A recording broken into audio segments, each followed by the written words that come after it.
Welcome everyone. I'm so excited to be here today and be presenting to you all. As Lisa said, I am a UNT alum, so it's always great to be back, even though it's virtually, and share information with you all. Today, I will be talking about exploring different career paths in cybersecurity. And a little bit about me, I have a BA in journalism from SMU. I'm actually a two-time UNT graduate. I got a master's in journalism from UNT, but I don't really mention it. I also have a Master of Science in Information Science from UNT. And that actually was a PhD program I was in. So I'm a PhD dropout. But yeah, I'm originally from Dallas. I currently live in Silicon Valley. Some of the things I like to do for fun, I'm a content creator. I like creating videos, photos, just high quality content. I also travel blog. I've been to 6 countries by myself, and it will be 7 next month whenever I go to Italy. And then finally, I am passionate about creating opportunities in tech for historically excluded individuals.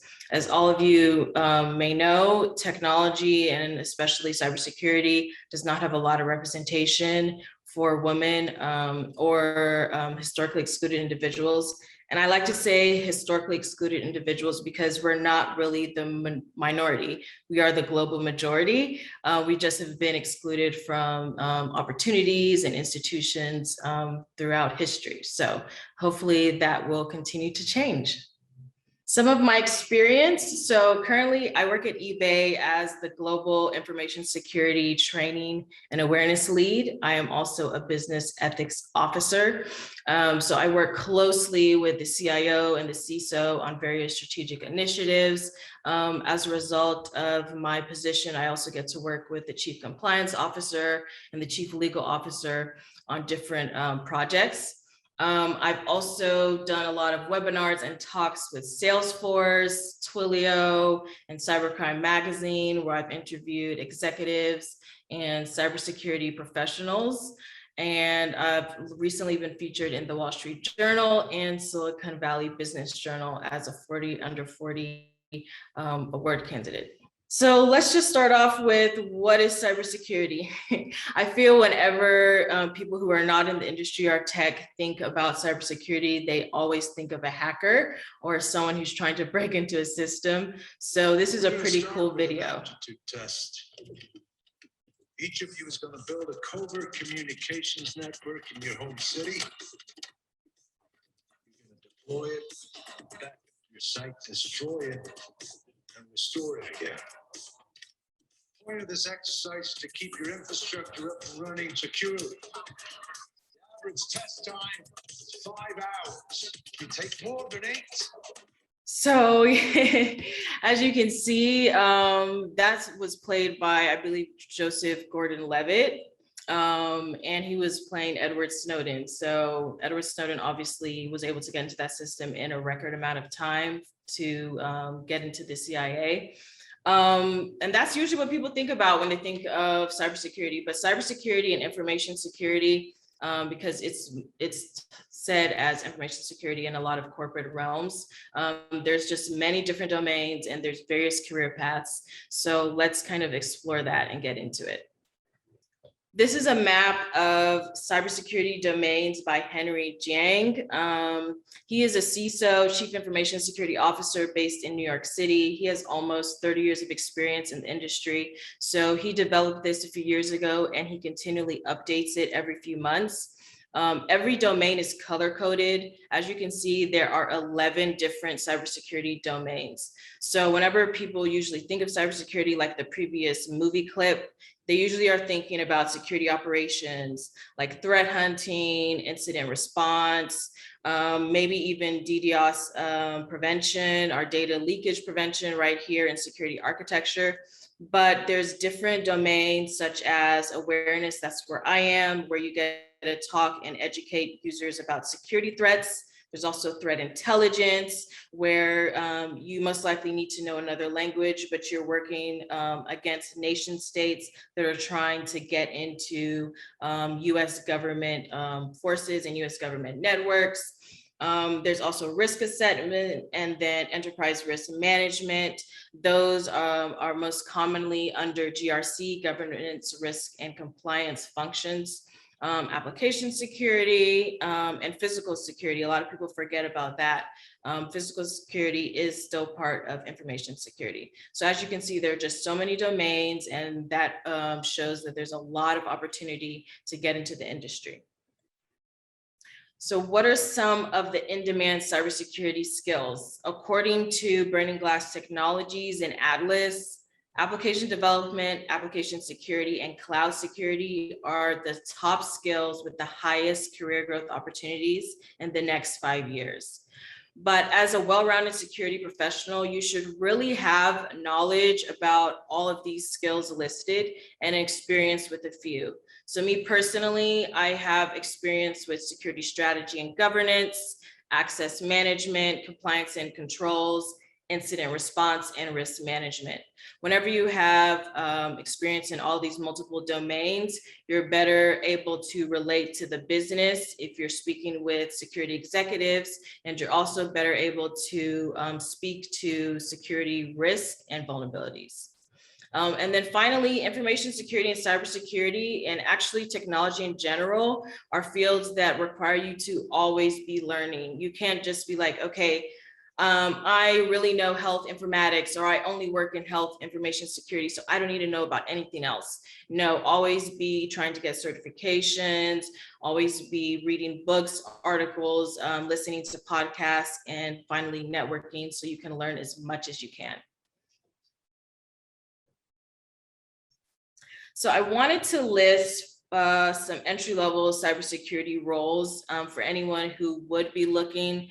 The information security and cybersecurity positions are just not only under one title. For example, threat intelligence analyst, I kind of touched upon that earlier, but that is where you could be translating code, translating information from different nation states that could be trying to infiltrate the US government. So in this case, knowing Russian or knowing French or knowing any other language would be really helpful. And that's why an applicable major could be international studies.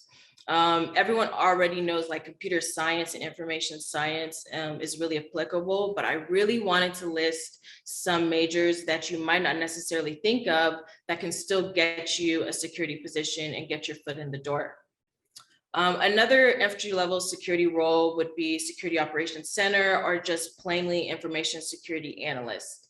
And an applicable major would be data science, because you're really looking at a lot of data points, you're in a lot of systems, and the Security Operations Center is basically, I feel, the nucleus for a security team and security network. You're going to be getting a lot of tickets and incidents about people who are trying to maybe infiltrate your company's network. So data science could be really helpful for you to get that particular role. And then finally, another entry-level security role would be security awareness specialist. Kind of similar to what I currently do, but on the entry-level level. You could have a learning technologies degree or a communications degree or specialize in instructional design, because you really need to have a firm grasp on what security is and how it relates in a company, but also be able to communicate it to developers and engineers and other employees, and also to external users. These are some mid-senior level security roles. And for mid to senior level, I would say it's 5 years experience and up. And then for entry level, even though it's entry level, they would like you to have at least 2 years of experience to 5 years of experience. And we'll talk about that later, how you can get that experience even if you're still in school. But for mid to senior level roles, Some of the common ones are compliance manager or compliance officer. That's kind of also similar to my secondary role at eBay as a business ethics officer, where I work with the chief compliance officer and counsel on creating compliance programming, compliance training, and also be a liaison between the information security department and the rest of the business. So for this, an applicable majors could be criminal justice or legal studies, because you're going to need to know how compliance and legal matters relate to security or privacy breaches. Another one would be a security researcher. You're basically going to be on the internet or the dark web seeing various application security threats and also searching for vulnerabilities that are open in different software. So an applicable major could be sociology, because a lot of cyber criminals, they use social engineering. And that could be through social media, that could be targeting people through various websites, but it really is a human component to how these cyber criminals target people. They send emails or text messages or other invitations online with a sense of urgency, and they really appeal to people, and people that could be desperate or looking for certain things will be more susceptible to fall prey to these phishing scams. And then finally, business information security officer, our security partner. You will be the liaison between the information security department and the rest of the business. Any security issues that may arise, you kind of are like a deputy CISO, representing the CISO to different internal partners, also bringing up any security issues that may arise within the company. So psychology or management information systems will be really applicable if you're looking to go into this role, because once again, there is a human element. You need to be able to influence people and gain buy-in from executives without necessarily being an executive yourself. And then finally, you'll be doing a lot of program management and project management. So management information systems would be highly appropriate as well. So yeah, I really just wanted to include that, because whenever people think of security, it's like, oh, I have to get computer science degree, I have to get information science degree, and you can, but these other majors are also applicable and they can get you in the door as well. And I actually know a lot of people who are working in these particular roles, and they have these exact majors or similar majors as well. So now that you know specific job titles to look for, okay, where can you find these job opportunities? Everyone always knows about LinkedIn and Indeed, and I feel those are the very traditional and most common ones. But there also are other avenues that you can find jobs. I know an individual, and she just started working at Deloitte this year as a security manager. And you'll never guess where she actually got the job connection and the interview. It was from Clubhouse. Clubhouse is a new social audio app. I believe it launched last year, and it's backed by some venture capital firms out of Silicon Valley. And it's basically like a live podcast. You can go into different rooms, discuss different topics. There's a title of the room, so you can also follow clubs that interest you. So if you're into security or you're into tech, you would join a lot of tech clubs. There's a lot of CISOs as well that I've connected with on Clubhouse, and they also talk about jobs that they haven't even posted yet. And if you are continually going into their rooms, asking great questions and networking, they would be more than happy to refer you. So I always recommend Clubhouse because I've actually seen a lot of people who have gotten their jobs. And that particular lady, she had been applying to Deloitte for years. She has a master's degree in security. She has like over 10 years of experience. So she's very well qualified, but she just wasn't getting through. It wasn't until, she made that connection and had the human element by actually presenting a lot of information in a Clubhouse group. And then finally, let's go to TikTok and Instagram. Those are kind of some lesser known ones that you would think, oh, I can get a job. But TikTok actually just launched TikTok resumes. And it was a pilot program they did this summer with some career influencers on the app. And you could upload a video resume telling employers about yourself and why you should get the job. And they partnered with a lot of big name companies, Fortune 100 companies like Target. So it was a really great opportunity for you to not only get entry-level roles and even some mid to senior level roles as well. So yeah, definitely check out TikTok. You could just use the hashtag TikTok resumes. And your resume will be able, video resume will be able to seen by those particular recruiters. Also kind of similar on Instagram and Twitter, you can use certain hashtags that will get your content seen by people in the tech industry, security industry, or recruiters.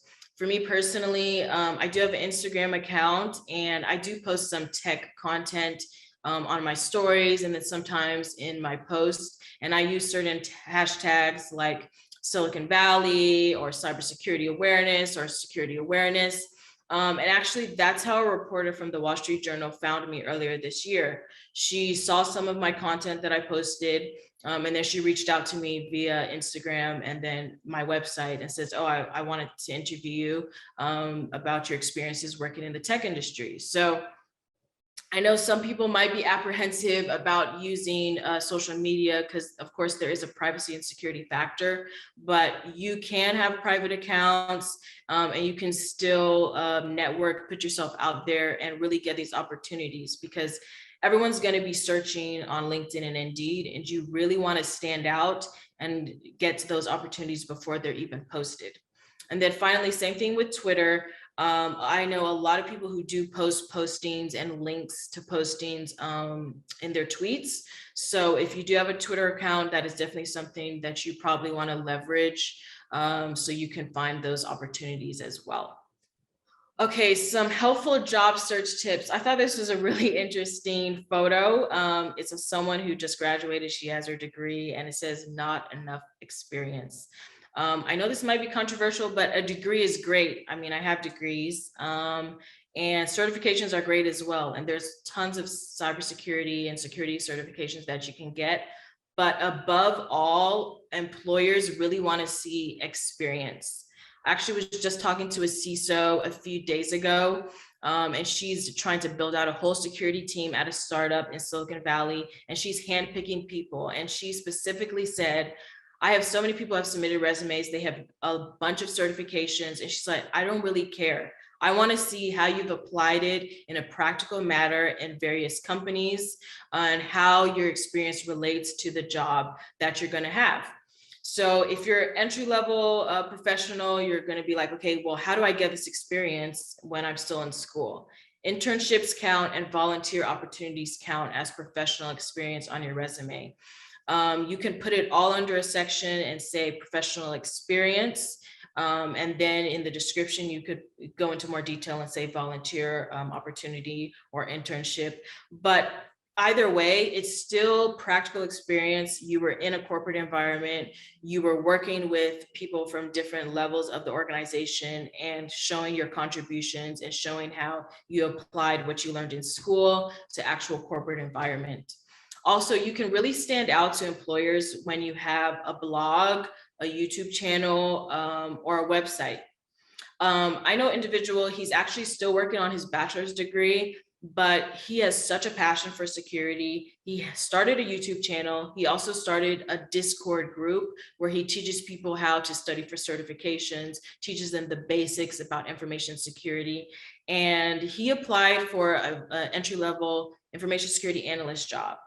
And he said, whenever he went to the interviewer was like, I don't really know if I should hire you. You don't even have a bachelor's degree. You're only 19 years old, but I see you have a YouTube channel. I see you have this many subscribers. I see you continually rolling out videos and educational content about security. I see you have a Discord group and you're teaching other people how to get certifications. So you clearly have a passion.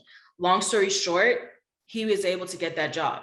And he doesn't even have a bachelor's yet, but he's making over $80,000, $90,000. So imagine in the next 5 to 10 years, what he's going to be able to do in the security industry. So I think it just goes back to your passion and what you're willing to do to stand out to employers. And then also a website or online portfolio like GitHub. I think this will depend on what domain specifically that you really want to do in security. For example, I do have a website. I send employers there. It has a lot of my security awareness content, security education content. And it's so handy because you can literally see all the videos that I've done, all the companies that I've worked with. And same thing for an online portfolio like GitHub. If you want to be, let's say, a penetration tester, or you want to get a particular position on a team where you have to do a lot of code, you need to have an online portfolio with GitHub, which shows all the projects that you've worked on in school or in your internships. And always be thinking, how does my unique experiences and my degree apply to various security domains? As I previously said, you do not need to have a computer science or information science degree to get a job in security. Security needs everyone from various backgrounds because there's so many domains. So just always keep that in mind and you'll be able to find your fit within the industry. That's all I have for today. If you would like to connect with me, please scan the QR code. You will need to be logged in to LinkedIn already, but it will take you directly to my account for you to connect with me. And I really enjoyed talking with you all.